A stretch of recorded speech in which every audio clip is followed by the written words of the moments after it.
Welcome back.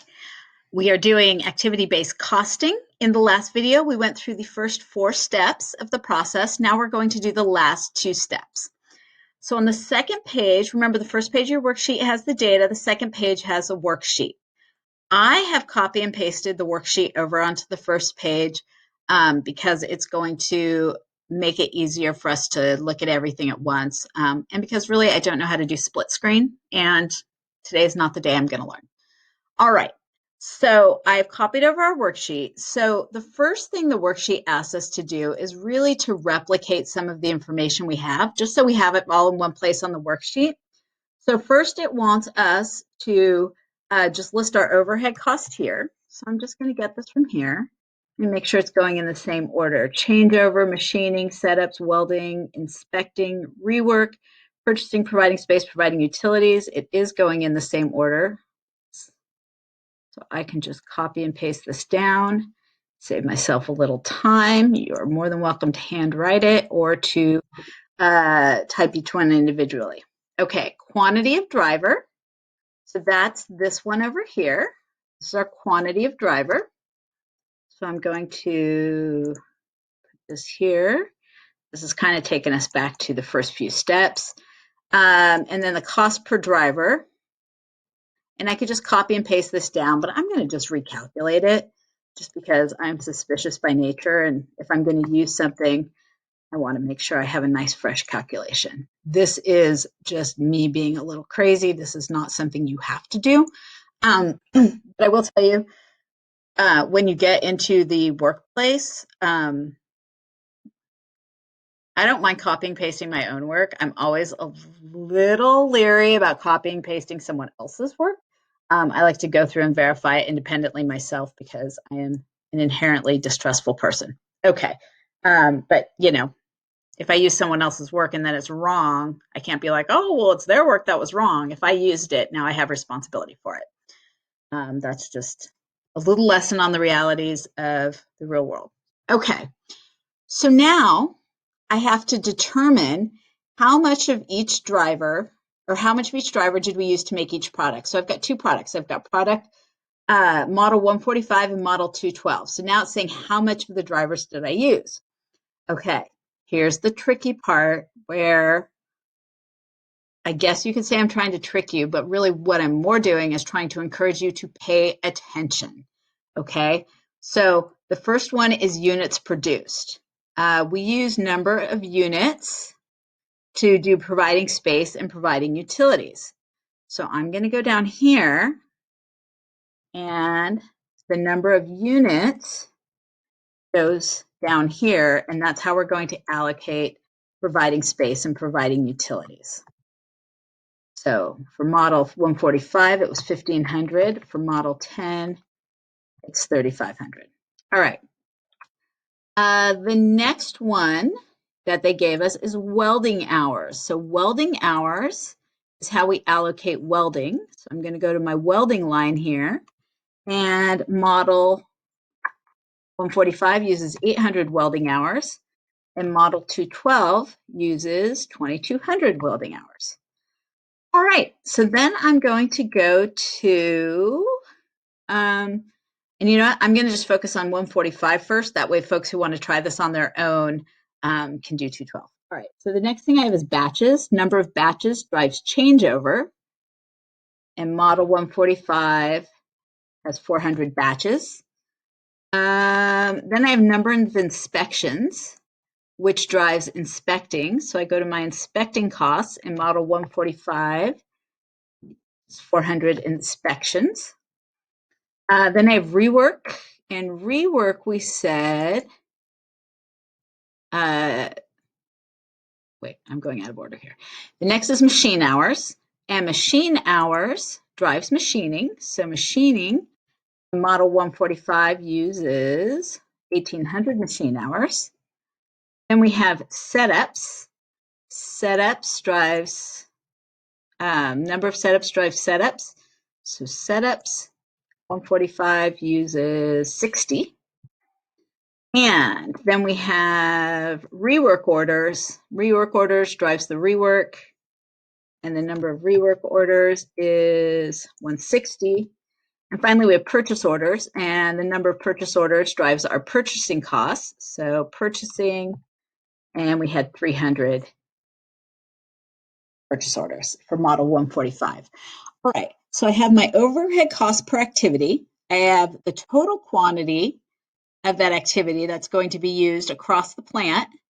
So, and I use that to calculate my cost per driver. It was overhead cost divided by quantity. And then I have the number of drivers used. So to get the amount of factory overhead cost allocated to model 145, I am just going to multiply my cost per driver by the number of that driver used by model 145. So related to changeover, the changeover activity, I'm going to allocate $250,000 of factory overhead. Related to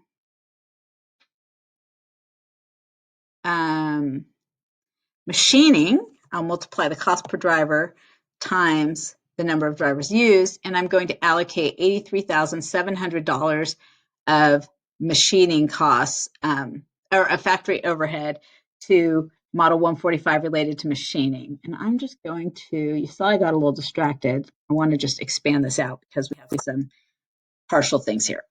Okay. So for setups, I'm going to multiply my cost per setup by the number of setups model 145 had, which was 60. And I'm going to allocate $112,500 to model 145 related to setups. So I think you see where I'm going with this. I'm just going to copy and paste my formulas down. Feel free to do each of these by hand, probably help reinforce the knowledge. Okay, so then I'm going to add up my total factory overhead. So I'm going to allocate $773,380 of factory overhead to model 145. Okay, now if I take the number of units, which it told me right here, units produced was 1,500 for 145, I can divide the total factory overhead allocated to 145 divided by the number of model 145s, the number of units we produce, and this didn't come out even, and that's okay. Yikes. Let's get rid of some of these decimals. Okay, one more. So that means that every unit of model 145 is going to have $515.59 allocated factory overhead. Right? That's really important to know because if I price this at $500, if I'm selling model 145 for $500, I'm losing money. If I price it at $600, I don't know because I don't know what my direct labor and direct material costs are. Once I add those in at a per unit level, I'll have a pretty good idea of what I want to price this at. Okay, so I'm going to go ahead and do model 212. If you want to try this on your own, feel free. If you don't, I mean, if you want to stick with me, that's totally fine as well. Just make sure either way that you come back for the end because we are going to verify that the total amount of factory overhead that we've allocated across the two models equals the amount that we intended to allocate, our total factory overhead. All right, so let me see here. So I've got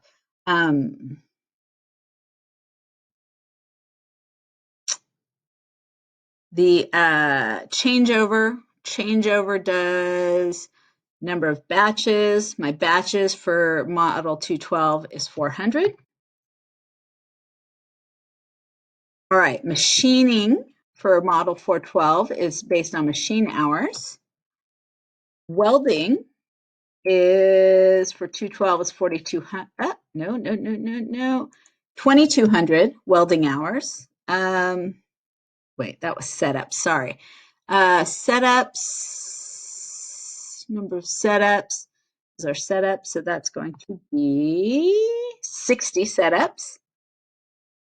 And inspecting, number of inspections is 300. Rework orders is 140. And purchase orders is 150. So then I'm going to take my total cost per driver. and multiply it by the number of that driver used in Model 212. So I'm going to allocate $250,000 of factory overhead to Model 212 related to changeover costs. I'm going to do the same thing for machining. So I'm going to allocate $195,300 to Model 212 related to machining cost. And I'm going to copy, paste it down. And that's going to be the total cost allocated to 212. I'm going to add this up.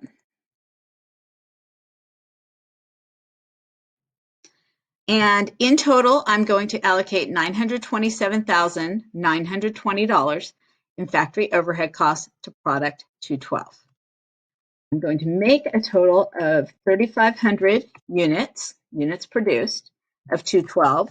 That means my factory overhead cost per product is $265.12. Okay, as a final check, I'm going to add up how much factory overhead did I allocate. Well, I allocated 773,380 to Model 145 and 927,920 to Model 212. And in total, between those two products, I allocated 1,701,300, which was the total factory overhead I wanted to allocate. So I'm feeling pretty good about this. All right, so that takes you through to the end of the unit. You're going to have a couple more of these to do in your homework. And if you have questions, as always, reach out to me. Come to office hours. You can go see our tutor, Travis. You can send me an email. You can post something on the Q&A forum. But definitely get a hold of me if any of this is not making sense. And I hope you have a lovely week. All right, bye.